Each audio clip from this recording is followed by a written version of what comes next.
Okay, now here's my problem. I have two burned CDs. Here we have, there's meat. And my CD player is a carnivore. Yeah. Did this lovely. However, it is lactose intolerant and would not play milk. So, we know that, here's what I heard, you set me straight. Meat was going to be released fairly conventionally with the CD in stores and Yeah. iTunes and all that sort of stuff. Milk was going to be released in a innovative, non-conventional Yep. form. What does that mean? I guess, to be honest, I think that both records have been released the same way, but Meat had a hard copy sooner than Milk, and so now it appears that Milk is slowly coming out online, and the actual hard copy will be out in April or May. It's like what Eminem did with the Relapse. Right. Or Beastie Boys is going to do with Hot Sauce Committee. It kind of, I think for folks who have a bit of time to spend on the internet, you go to the websites that you like or artists that you follow, and it's just a nice way to kind of have an evolving, organic sense of things happening. The record, I remember having a record when I was still on Universal, and it sort of felt like a week after its release, we were on to the next thing, and which felt so strange considering the work and effort and all the planning that went into it. And now it's kind of interesting. The fans can kind of absorb one song at a time over a long stretch of time and kind of make your own decision up about it. And it doesn't sort of seem to have even affected record sales to kind of have those songs available to be streamed online. So, but this could be the way going forward, because look what Lady Gaga did with The Fame and The Fame Monster. I'm not entirely sure what she did, but tell me. But she released The Fame. Yep. And it sold like crazy. Then rather than rush in and release another record, there was The Fame Monster, which is a re-release of The Fame, plus some bonus tracks that had been written and recorded and conceived as the whole first edition of the record was being rolled out. So she ended up with two records, you know, on the charts really high, and people were buying both. And you could have the basic one, which is, you know, there she was at the beginning, or you could have the more new one, which with the new songs gives insight to the songs from the first edition. Right. So it's actually a pretty brilliant little marketing technique.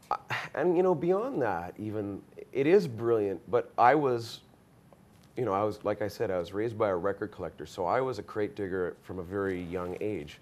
And to me, going to record shops and finding rare 12 inches of you know, Smith C-sides and things like that were absolutely key to my sort of whole, you know, the holistic vision I had of my music love, you know, my music affair. And I sort of feel, for me, I still make records and make music thinking that there must be people like me out there buying it and wanting to seek out things. And the fact that you can kind of have things on the internet floating around, live performances, people's, you know, blogs with their cell phone recordings of concerts, like, in a way, it's almost a hyper version of what I was doing when I was busy looking for those records. You know, it's the virtual equivalent of digging through crates. It is. Except that a lot of people don't want you doing that. Well, you mean like actually taking music? Well, yeah, I mean, there are certain things that certain labels and certain publishers may wish to discourage. But that's not going to stop people from doing it. It's still cool when you're online and you find something of an artist that you absolutely adore, that you have, it's a treasure, it's a find, and it's, oh my God, I love this. It's I don't know why I'm thinking about, I mean, in my own days of piracy, when there were shops, I remember along Yonge Street here, that would have pirated cassettes of concerts. And early on, being a big U2 fan, I remember buying a pirated U2 cassette from a concert thinking this was just going to be brilliant. And put it in my dad's truck stereo, because I had borrowed it to come to the city. And it was actually the sound of 30,000 people singing along to U2 with U2 as the backup band, you know? Yeah. It was terrible. So it's funny because there's a lot of content on the internet. I see stuff, even YouTube things of mine, concerts recorded on cell phones. Some of it, not so good. Not so good. Yeah. Yeah, my favorite is the first club show by a reunited My Bloody Valentine, caught on a cell phone with somebody right next to the speaker stack. Right. So the band walks on, yay, and then they launch into Only Shallow. And it's like, and that's it. That's the video for 6 minutes. What was the star rating on it?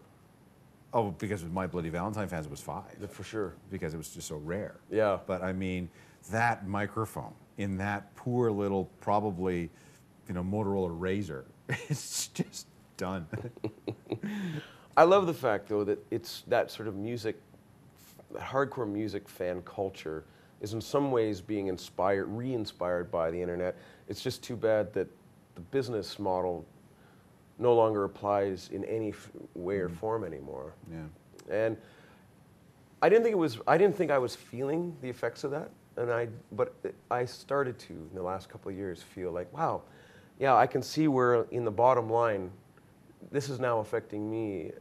And I'm a small player, I'm a bit player, but I still employ a number of people, my agent and manager and band. And at the end of the day, this image that all rock musicians are incredibly wealthy, it's too bad that misnomer is accepted so widely, because there's really such a small percentage of people that have more money than God, and so many more that are really busy trying to keep their touring act on the road, that if it really came out in the wash what the numbers really were, I wonder if folks wouldn't sort of change their tune a little bit about stealing music. I was at a talk about music at a thing here on the other day, and the guy that was leading the talk said, you know what?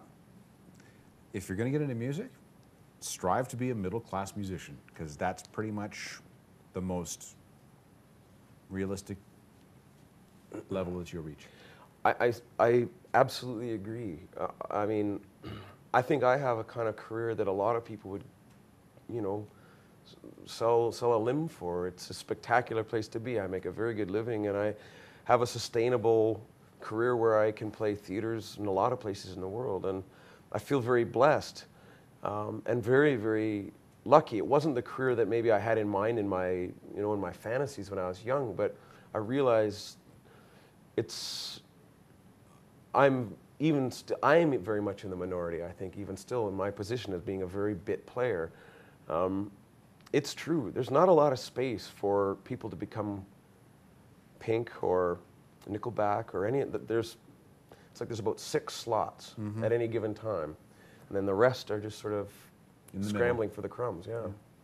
Well, good to talk to you. You too. And good luck with the record. I've been listening to it for months now, obviously, because you made it so easy. And let's see how it does in its 2 parts. I hope well. Interesting little experiment. Thank you. All right. Thank you. Cheers.